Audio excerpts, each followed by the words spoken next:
സാധാരണ നമ്മൾ പറയാറുണ്ട്, അവൻ വലിയ ആളായിട്ട് നടക്കാൻ, അവന്റെ വീട്ടിലെ പെണ്ണിന്റെ കോലം കണ്ടോ? അവൻ വലിയ ആളാണ്, പക്ഷെ അവന്റെ വീട്ടിലെ പെണ്ണുങ്ങളുടെ അവസ്ഥ കണ്ടോ? ഒരാളുടെ കുടുംബത്തിന്റെ സംസ്കാരം എന്തെന്ന് വിലയിരുത്തുന്നത് ആ വീട്ടിലെ സ്ത്രീകളുടെ സംസ്കാരത്തിലൂടെയാണ്, ആ വീട്ടിലെ സ്ത്രീകളുടെ നാഗരികതയിലൂടെയാണ്. അതുകൊണ്ട് എന്റെ പ്രിയപ്പെട്ട സഹോദരങ്ങളെ, ആദ്യമായി ഒരു നാട്ടിൽ നന്നാകേണ്ടത് പെണ്ണാണ്, പെണ്ണാണ്, പെണ്ണാണ്, പുരുഷനല്ല. കാരണം ആദ്യം ഒരു വീട്ടിൽ നന്നാകേണ്ടത് പെണ്ണാണ്, രണ്ടാമതാണ് പുരുഷൻ നന്നാകേണ്ടത്. കാരണം പുരുഷൻ എന്ന് പറയുന്നതിനേക്കാളേറെ പെണ്ണ് കുടുംബത്തിന്റെ വിളക്കാണ്, അവളതിന്റെ നിലവിളക്കാണ്, അവളതിന്റെ കവാടമാണ്.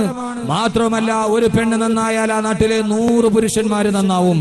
ഒരു പെണ്ണ് വഴിതെറ്റിയാൽ ആ നാട്ടിലെ 100 പുരുഷന്മാരെ വഴിതെറ്റിക്കാൻ ആ ഒരൊറ്റ പെണ്ണിനെ കൊണ്ട് കഴിയും എന്നതാണ് ചരിത്രം. ഒരു പെണ്ണ് നന്നായാൽ ആ നാട്ടിലെ 100 പുരുഷന്മാര് നന്നാവും. ഒരു പെണ്ണ് മോശമായാലോ ആ നാട്ടിലെ 100 ചെറുപ്പക്കാരെ വഴിതെറ്റിക്കാൻ ഈ പെണ്ണിനെ പോൽ പറ്റുന്നത് വേറൊന്നുമില്ല.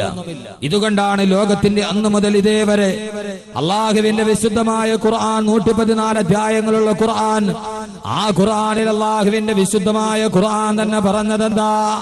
അള്ളാഹുവിന്റെ ഖുർആനിൽ 114 അധ്യായങ്ങളുണ്ട്. അതിലൊരു അധ്യായത്തിന്റെ പേരെന്താണെന്നറിയുമോ? സൂറത്തുൻ നിസാ. അന്നിസാ, പെണ്ണുങ്ങൾ എന്നാണ് ഒരു സൂറത്തിന് തന്നെ പേര് വെച്ചത്. അള്ളാഹുവിന്റെ 114 സൂറത്തുകൾ, ഒരു സൂറത്തിന് അള്ളാഹു പേര് വെച്ചു അന്നിസാ.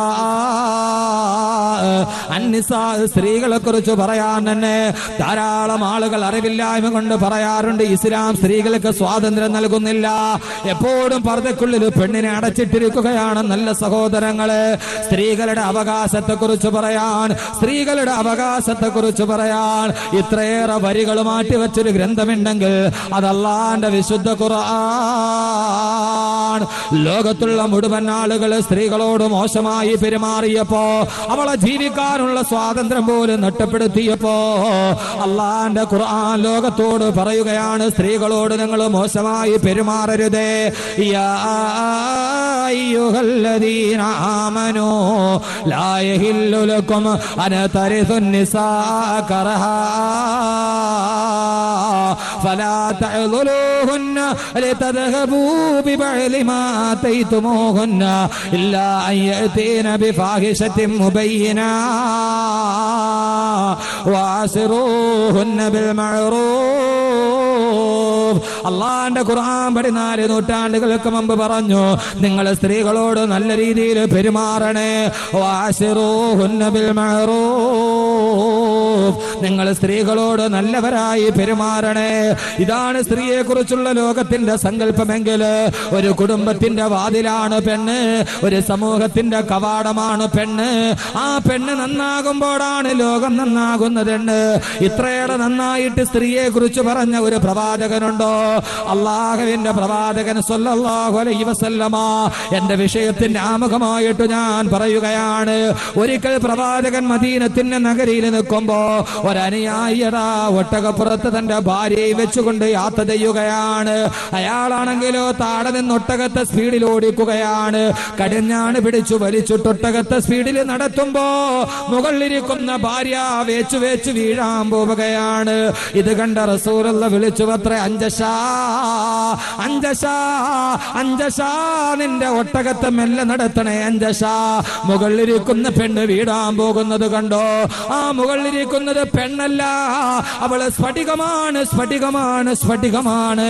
ഓ, ഒട്ടകത്തിന്റെ മുകളിലിരിക്കുന്നത് പെണ്ണല്ല, അവള് സ്ഫടികമാണ്, സ്ഫടികമാണ്, സ്ഫടികമാണെന്ന് ആദരവായ പ്രവാചകൻ നബി മുഹമ്മദ് മുസ്തഫ. എത്രയോ ആളുകൾ പെണ്ണിനെ കുറിച്ച് പറഞ്ഞിട്ടുണ്ട്. പെണ്ണ് ദൈവത്തിന്റെ വരദാനമാണെന്ന് പറഞ്ഞവർ, പാടിയാലും പാടിയാലും തീരാത്ത കവിത എന്ന് പറഞ്ഞവർ, വരച്ചാരത്താത്ത ചിത്രമെന്ന് പറഞ്ഞവർ, ഇത്രയേറെ സ്ത്രീയെ കുറിച്ച് പറയാൻ ലോകത്തൊരു നേതാവിന് കഴിഞ്ഞിട്ടില്ല. ഇത്രയേറെ നന്നായി പെണ്ണിനെ കുറിച്ച് പറഞ്ഞൊരു നേതാവുണ്ടെങ്കിൽ അല്ലാഹുവിന്റെ റസൂൽ പറഞ്ഞത് സ്ത്രീയല്ല, അവള് സ്ഫടികമാണ്, സ്ഫടികമാണ്, സ്ഫടികമാണ്. സ്ഫടികം കൈകാര്യം ചെയ്യുന്നത് പോലെ നിങ്ങൾ നിങ്ങളുടെ പെണ്ണുങ്ങളെ കൈകാര്യം ചെയ്യണേ എന്ന് റോഹി ഫിദാ നബി മുഹമ്മദ് റസൂലുള്ളാഹ്. ഇത്രയും ഫിറ്റായ വേറൊരു വാക്കില്ല പെണ്ണിനെ കുറിച്ച് പറയാൻ. റസൂലുള്ള ഒന്ന് പെണ്ണെന്ന് പറഞ്ഞാൽ സ്ഫടികമാണ്, പെണ്ണെന്ന് പറഞ്ഞാൽ ഗ്ലാസ് ആണ്. ഈ ഇരിക്കുന്ന ഗ്ലാസ് ഇത് നമ്മളിങ്ങനെ കയ്യിൽ പിടിച്ചുകൊണ്ട് നല്ല മാർബിളിന്റെ തറയക്കട പോയാല് എത്ര സൂക്ഷിച്ചാണ് ഈ ഗ്ലാസ് താഴെ വീഴാതെ പിടിച്ചോണ്ട് പോവുക. ഗ്ലാസ് ഉള്ള സാധനത്തിന്റെ തന്നെ പെട്ടിയുടെ കാർഡ്ബോർഡിന്റെ മുകളിൽ എത്തിരിക്കും ഹാൻഡിൽ വിത്ത് കെയർ, സൂക്ഷിച്ചു കൊണ്ടുപോകണം അല്ലേ. ഗ്ലാസ് ഒക്കെ വരണ വലിയ ഹോൾസെയിൽ കടയിലൊക്കെ കാണും വലിയ കാർഡ്ബോർഡിന്റെ ഫ്രണ്ട് ഹാൻഡിൽ വിത്ത് കെയർ, എല്ലാം കെയറായി സൂക്ഷിച്ചു കൊണ്ടുപോകണം. എന്റെ പ്രിയപ്പെട്ട സഹോദരിമാരെ ഇങ്ങോട്ട് നോക്കി, നിങ്ങളെന്ന് പറഞ്ഞ ആരാണ്? ഈ ഗ്ലാസ് ആണ്. ഈ ഗ്ലാസ് പോലെ എന്റെ വിരളൊന്ന് വഴുതിയാൽ, വിരളൊന്ന് തെറ്റിയാൽ, ശ്രദ്ധയൊന്ന് പാളിയാൽ ഈ ഗ്ലാസ് നേരെ താഴേക്ക് വീഴും. വീണ് കഴിഞ്ഞാൽ പിന്നെ പല കഷണങ്ങളായി ചിതറും. ചിതറിയാൽ അടുത്ത് നിൽക്കുന്നവന്റെ കാല് മുറിയും. ഒരു പെണ്ണെന്ന് പറഞ്ഞാൽ സ്ഫടികമാണ്, ഗ്ലാസ് ആണ്. താഴെയെങ്ങാനും ഒരശ്രദ്ധ കൊണ്ട് താഴെയെങ്ങാനും വീണ് ചിതറിപ്പോയാൽ പിന്നെ അതെടുത്ത് ഒട്ടിച്ചു വെച്ചിട്ട് പഴയതുപോലെ ആക്കാൻ പറ്റൂല. പെണ്ണെ, ഒരു ദിവസം നിനക്ക് പിഴച്ചു പോയാൽ പിന്നീട് എന്തൊക്കെ ചെയ്താലും പൂർവ്വസ്ഥിതിയിലേക്ക് തിരിച്ചു വരാൻ പറ്റാത്ത ഗ്ലാസ് ആണ് പെണ്ണ്. എങ്ങാനും അറിയാതെ ഒന്ന് കൈവിട്ട് താഴെ പോയാൽ ഗ്ലാസിന്റെ ചില്ലുകൾ ചിതറിത്തെറിക്കുന്നത് മാറി തെറിക്കുമെന്ന് മാത്രമല്ല, പരിസരത്ത് നിൽക്കുന്നവരെ മുഴുവനും മുറിവേൽപ്പിച്ചിട്ട് അവന്റെ രക്തവും താഴേക്ക് വലിച്ചു കൊണ്ടുവരുന്ന ഗ്ലാസ് ആണ് പെണ്ണ്. അതുകൊണ്ട് കയ്യിലിരിക്കുന്ന ഗ്ലാസ് വഴുതി താഴെ വീഴാതെ എത്ര സൂക്ഷ്മതയോടെ നിങ്ങൾ കൊണ്ടുപോകുന്നുവോ അതേപോലെ പെണ്ണിനെ നിങ്ങൾ കൈകാര്യം ചെയ്യണമെന്ന് പഠിപ്പിച്ചു പ്രവാചകൻ നബി മുഹമ്മദ് റസൂലുള്ളാഹ്. ശരിയല്ലേ? ഇത്രക്കാളും വലിയ പെണ്ണിനെ കുറിച്ച് പറയാൻ പറ്റുമോ? എങ്ങാനും ഒരു നിമിഷം ഒന്ന് ചിന്ത മാറിപ്പോയാൽ, ഒരു കൈപ്പട പറ്റിപ്പോയാൽ പുരുഷന് പ്രശ്നമില്ല, പക്ഷെ പെണ്ണിന് പെണ്ണിന്റെ ജീവിതം പടയിലേക്ക് തിരിച്ചു കൊണ്ടുവരാൻ കഴിയൂ. അതുകൊണ്ട് ഒരിക്കലും തെറ്റാൻ പാടില്ല, ഒരു നിമിഷം പോലും പതറാൻ പാടില്ല, ഒരു നിമിഷം പോലും വഴിയിൽ എവിടെയെങ്കിലും കാലുകൾ പതറാൻ പാടില്ല. അത്രയേറെ നന്നായി സൂക്ഷ്മതയോടെ ജീവിക്കേണ്ടവളാണ് സ്ത്രീ എന്ന അല്ലാഹുവിന്റെ പ്രവാചകൻ നബി മുഹമ്മദ് റസൂലുള്ളാഹി.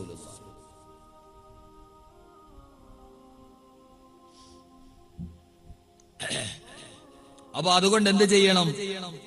ഇവിടെയാണ് നാം ഖുർആനിലെ സ്ത്രീ എന്ന് പറയുന്ന വിഷയം കൈകാര്യം ചെയ്യുക. എന്റെ പ്രിയപ്പെട്ട സഹോദരങ്ങളെ, സഹോദരിമാരെ, വളരെ ശ്രദ്ധയോടെ കേൾക്കുക. അള്ളാഹുവിന്റെ ഖുർആൻ പറയുന്നു, ഒരു സ്ത്രീ ആരാണ്? ഒരു സ്ത്രീ ആരാണ്? നിങ്ങൾ കേട്ടുകൊള്ളുക. എന്റെ വിഷയത്തിലോട്ട് കടക്കട്ടെ ഞാൻ. അള്ളാഹുവിന്റെ വിശുദ്ധമായ ഖുർആൻ സൂറത്തു തഹ്രീമിന്റെ അവസാന ഭാഗം 4 സ്ത്രീകളെ പരിചയപ്പെടുത്തുന്നുണ്ട് ലോകത്തിന്റെ മുമ്പിൽ. അള്ളാഹുവിന്റെ ഖുർആൻ ലോകത്തിന്റെ മുമ്പിൽ 4 സ്ത്രീകളെ പരിചയപ്പെടുത്തുകയാണ്. ഈ 4 സ്ത്രീകളെയും ഇൻഷാ അല്ലാഹ് ഞാൻ പറയും. അതിൽ ഇഷ്ടപ്പെട്ട 2 പേരെ നിങ്ങൾക്ക് തിരഞ്ഞെടുക്കാം. അള്ളാഹു പറയുന്നു, ഇഷ്ടപ്പെട്ട 2 പേരെ നിങ്ങൾക്ക് തിരഞ്ഞെടുക്കാം. ആരൊക്കെയാണത്? അല്ലാഹുവിന്റെ വിശുദ്ധമായ ഖുർആൻ കേൾക്കുക. അല്ലാഹു മസലൻ ലില്ലദീന കഫറു ഇംറഅത നൂഹിൻ വഇംറഅത ലൂത് കാനതാ തഹത അബ്ദൈനി മിൻ ഇബാദിനാ സാലിഹീൻ ഫഖാനതാഹുമാ ഫലം യുഗ്നിയാ അൻഹുമാ മിനല്ലാഹി وقيل دخول النار ومع الداخلين. അല്ലാഹുവിന്റെ വിശുദ്ധമായ ഖുർആൻ പറയുന്നു, അല്ലാഹു മസലൻ ലില്ലദീന കഫറു. അല്ലാഹുവിനെ നരകം വിലക്ക് വാങ്ങാൻ ചിന്തിക്കുന്നവരോട്, എത്ര പറഞ്ഞാലും ഞങ്ങൾ ഇങ്ങനെ ജീവിക്കൂ എന്ന് തീരുമാനിക്കുന്നവരോട്, നാളെ അല്ലാഹുവിന്റെ കത്തിക്കാളുന്ന നരകത്തിലോട്ട് പോകാൻ തീരുമാനിക്കുന്നവരുടെ മുമ്പിൽ അല്ലാഹു പറയുന്നത്, 2 സ്ത്രീകളുടെ വഴിയെ നിങ്ങൾ കടന്നു പോയിക്കൊള്ളുക. ഓ സ്ത്രീകൾ ആരെന്നറിയുമോ?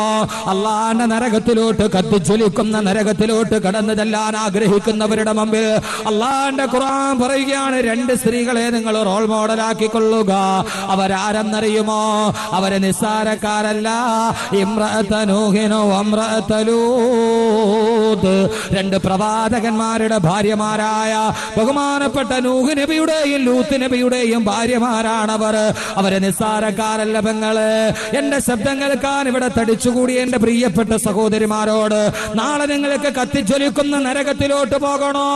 നാളെ നിങ്ങൾ ആരുടെ കൂടെയാണ് പോകേണ്ടത്? ഒന്ന് ഇംറഅത നൂഹിൻ, ഒന്ന് നൂഹ് നബിയുടെ ഭാര്യ, മറ്റൊന്ന് ലൂത്ത് നബിയുടെ ഭാര്യ. അവരാരാന്നറിയുമോ?